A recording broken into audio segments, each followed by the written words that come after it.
دیکھا، پیغمبر نے علی کو دیکھا، دونوں بھائی گلے میں ملے، دونوں ایک ہو گئے۔ بولو سے دونوں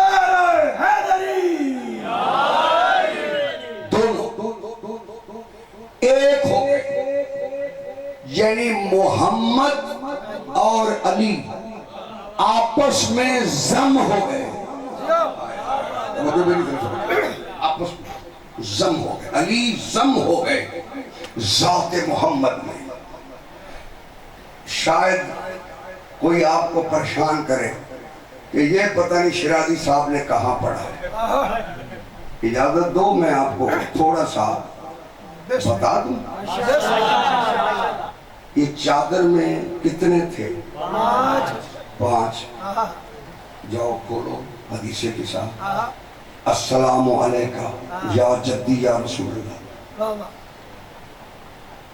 حسن نے کہا جدی یا رسول اللہ، میرے نانا اللہ کے رسول اللہ۔ حسن چلے گئے اندر ہو گئے 2 تو میں السلام علیکہ کہا جاتا ہے، بولو تو صحیح، اور 2 کی عربی کیا ہے؟ السلام علیکما، تم دونوں پر سلام۔ یہ سلام کرنے والا تو معصوم ہے، یہ ایک پہ کیوں سلام کر رہا ہے؟ بولو صحیح۔ حسن آئے السلام علیکہ یا جدی، حسین آئے السلام علیکہ یا جدی یا رسول اللہ، میری جد ہے اللہ کے رسول۔ چادر میں تو 2 تھے، سلام ایک پہ کیوں ہوا؟ بولو صحیح میرے ساتھ، چادر میں 2 تھے، سلام ایک پہ گیا، پھر چادر میں 3 ہو گئے۔ اب 3 توجہ ہے، جب سلام کیا جاتا السلام علیکم، تم پر سلام۔ لیکن حسین بھی یہی کہہ رہے ہیں، علی آئے وہ بھی کہتے ہیں السلام علیکہ یا اخی یا رسول اللہ، اے میرے بھائی، اے اللہ کے رسول، میرا آپ پر سلام۔ یہ جو چادر میں ہیں یہ بھی تو امام ہیں، بولو تو صحیح پر سلام۔ حسن بھی امام ہے، حسین بھی امام ہے، تو ان پہ سلام کیوں نہیں ہے؟ اس کا مطلب یہ ہے، توجہ میری طرف رکھنی ہے، اس پہ سلام نہیں ہے، سلام یہ السلام علیکہ یا جدی یا رسول اللہ۔ اب بی بی آئی، بی بی کے تو سامنے سارا واقعہ ہوا، بولو تو صحیح پر سلام، بی بی کے سامنے سارا واقعہ ہوا، اور بی بی جب اٹھی ہے تو بی بی کہتی ہے السلام علیکہ یا ابتاہ یا رسول اللہ، اے میرے بابا، اے اللہ کے رسول۔ شوہر بھی تو چادر میں تھا، شوہر بھی تو چادر میں تھا، پھر توجہ ہے سلام شوہر پہ کیوں نہیں کیا؟ بات دراصل یہ تھی، باہر اجزاء تھے، اندر کل ہو گئے۔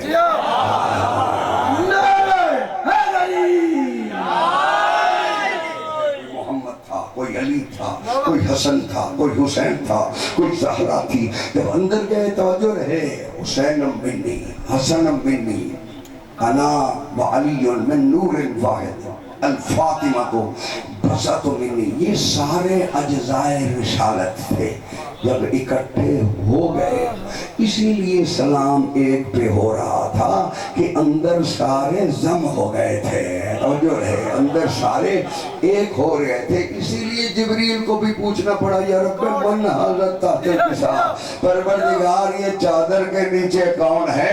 یہ روز آنے والا کیوں پوچھتا ہے؟ کیونکہ علیحدہ تھے تو جانتا تھا یہ علی ہے، یہ محمد ہے، یہ زہرا ہے، یہ حسن ہے، یہ حسین ہے، اب چادر میں جمع ہو گئے سارے محمد ہو گئے۔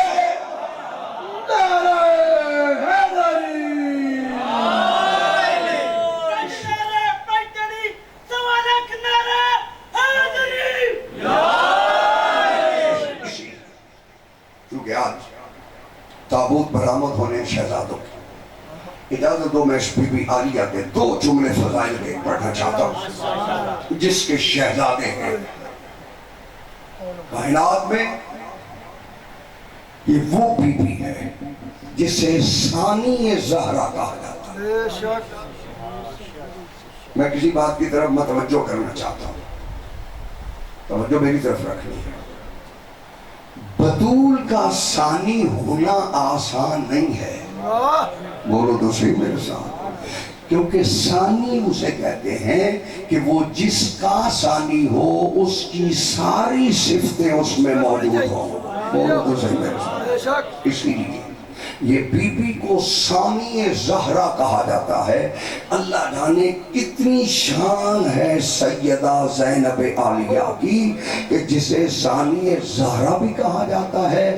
اور میرے معصوم چوتھے امام زین العابدین نے فرمایا پھوپھی اماں انت عالمۃ غیر معلمہ، آپ وہ عالمہ ہیں جس نے کسی سے بھی تعلیم حاصل نہیں کی. بات سمجھ میں آئے تو میرے ساتھ بولو. دنیا علی کے علم پہ کیا بات کرے گی؟ فرمایا انت، یہ معصوم کے جملے ہیں. معصوم رواداری میں بات نہیں کرتا. بولو صحیح میرے ساتھ. معصوم رواداری میں بات نہیں کرتا. معصوم کیا ہے؟ تو عالمہ بھی ہے اور وہ عالمہ ہے غیر معلمہ جس نے کسی سے بھی تعلیم نہیں لی. بولو تو صحیح میرے ساتھ. ترجمہ یہی ہے، جس مردی مولوی سے پوچھو ترجمہ یہی ہے، عالمہ غیر معلمہ. یعنی کسی سے، حالانکہ اگر کہا جائے کہ فلان نے رسول سے تعلیم لی ہے اس کی شان میں فرق نہیں پڑے گا. کہا جائے کہ فلان نے علی سے تعلیم لی ہے اس کی شان میں بھی فرق نہیں پڑے گا.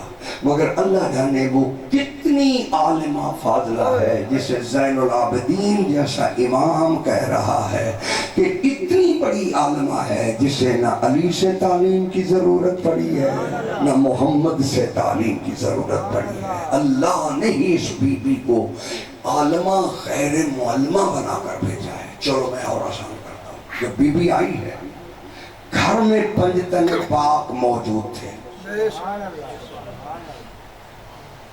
وجہ ہے گھر میں پنجتن پاک موجود ہے. مصطفیٰ بھی ہے، علی بھی ہے، سیدہ طاہرہ بھی ہے، حسن بھی ہے، حسین بھی ہے. 5 قرآن گھر میں موجود ہیں جب بی بی آئی ہے. بولو صحیح بولو. اب جس کسی معصوم نے بی بی کو گود میں لیا ہوگا وہ گود عام گود نہیں، محمد کی گود ہو تو بھی قرآن ہے، علی کی گود ہو تو بھی قرآن ہے، زہرا کی گود ہو تو بھی قرآن ہے. معلوم ہوا جو وہ بی بی جو آئی ہے تو اس نے آنکھ ہی قرآن کی گود میں کھولی ہے. یعنی بی بی وہ حدیث ہے جو آغوش قرآن میں پلی ہے. جاگرہ میرے ساتھ، آغوش قرآن میں پلی. گھر میں معصوم موجود ہے، علی، زہرا. توجہ میری طرف رکھیں. مگر یہ بی بی کا مقام ہے کہ حجت خدا زین العابدین ہے اور رہائی کا حکم ملتا ہے تو مولا فرماتے ہیں پہلے پھٹھی سے پوچھوں گا. معلوم ہوا حجت بھی جس سے مشاورت کرے اسے زینب کہتے ہیں.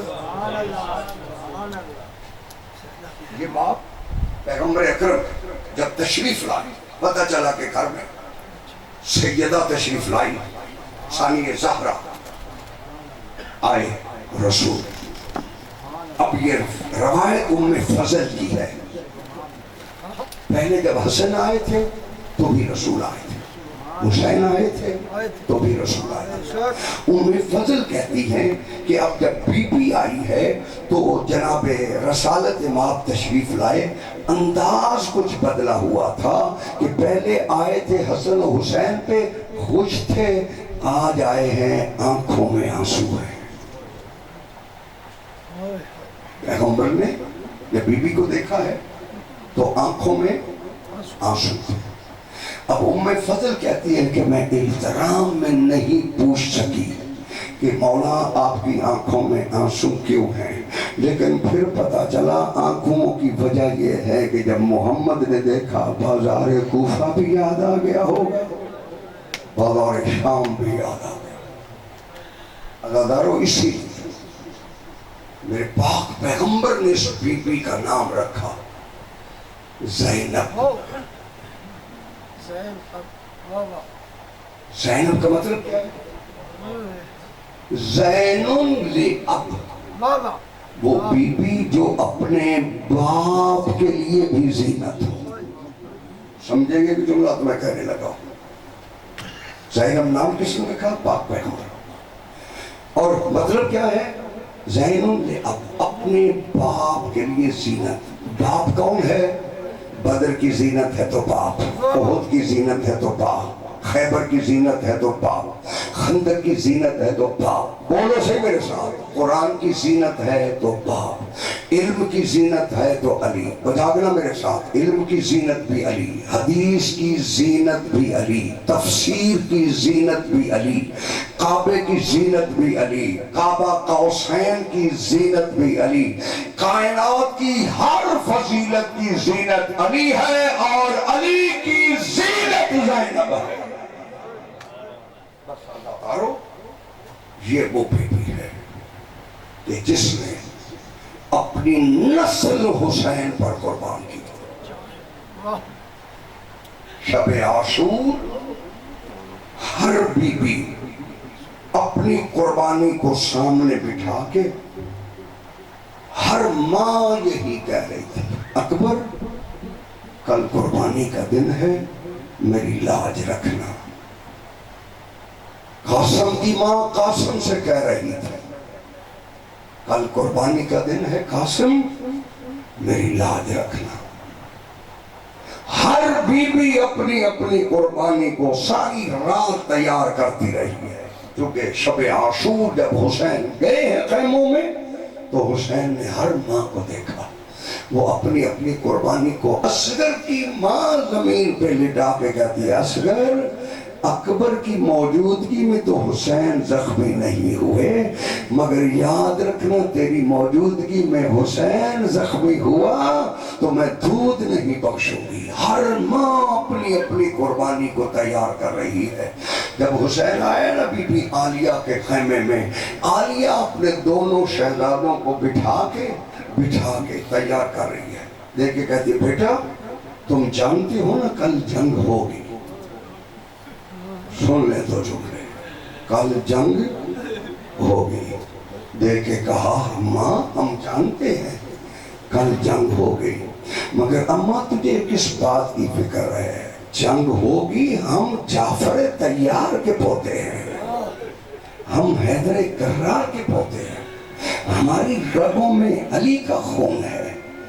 کہا تم لڑو گے؟ کہا نہیں، میں لڑنے کا نہیں کہتی، اگر تم نہیں لڑو گے تو کون لڑے گا؟ تمہاری رگوں میں میرا درد ہے، تم نہیں لڑو گے تو کون لڑے گا؟ کہا اماں پھر کہنا کیا چاہتی ہے؟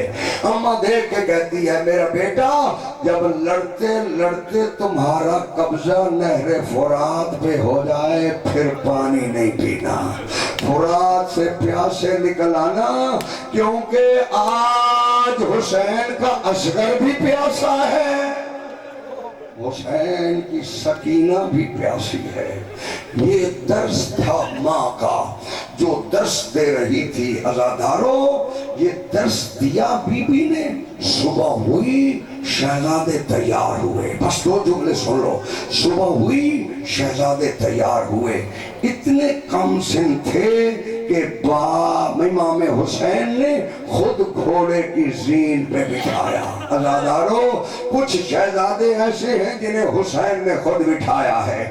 قاسم کو خود بٹھایا، اور محمد کو خود بٹھایا. شہزادوں کو زین پہ بٹھایا اور شہزادوں نے اپنے دونوں گھوڑے برابر کیے. برابر کر کے شہزادوں نے حملہ کیا. مجھے رب العزت کی قسم حملے کے جملے یہ ہیں کہ جب شہزادوں نے حملہ کیا، عمر سعد کے خیمے میں جا کے نیزہ گاڑا.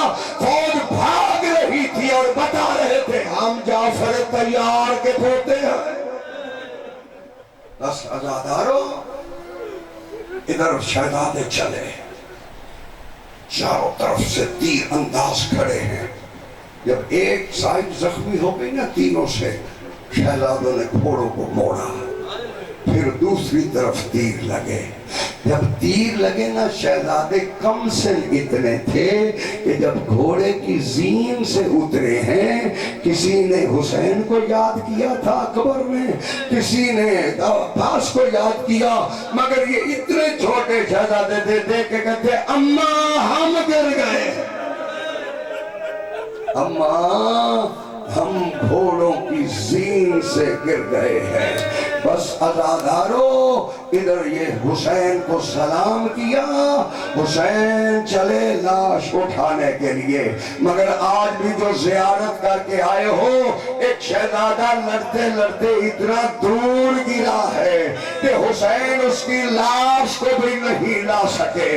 بس عزادارو حمید ابن مسلم راوی ہے، بس آخری جملہ حمید ابن مسلم راوی ہے، وہ دیکھ کے کہتے ہیں شام غریبہ آئی، میں کربلا کی تاریخ لکھنے کے لیے میدان میں گیا اور اس مقام پہ پہنچا کہ جہاں بیویاں ہر کسی کی لاش کو رکھ کے رو رہی تھی، میں نے دیکھا ایک بی بی ایک جوان کی لاش پہ رو رہی ہے، میں سمجھ گیا یہ اکبر کی ماں ہوگی۔ میں نے ایک بی بی کو دیکھا جو لاش کے ٹکڑوں پہ رو رہی تھی، میں سمجھ گیا کہ یہ قاسم کی ماں ہے۔ میں اسی طرح تاریخ لکھتے لکھتے آگے بڑھا، میں نے دیکھا دو لاشیں تھے جن پہ رونے والی کوئی بی بی نہیں تھی۔ میں نے کہا بیبیوں کیا ان کی ماں مر گئی ہے؟ جب کہا نا کیا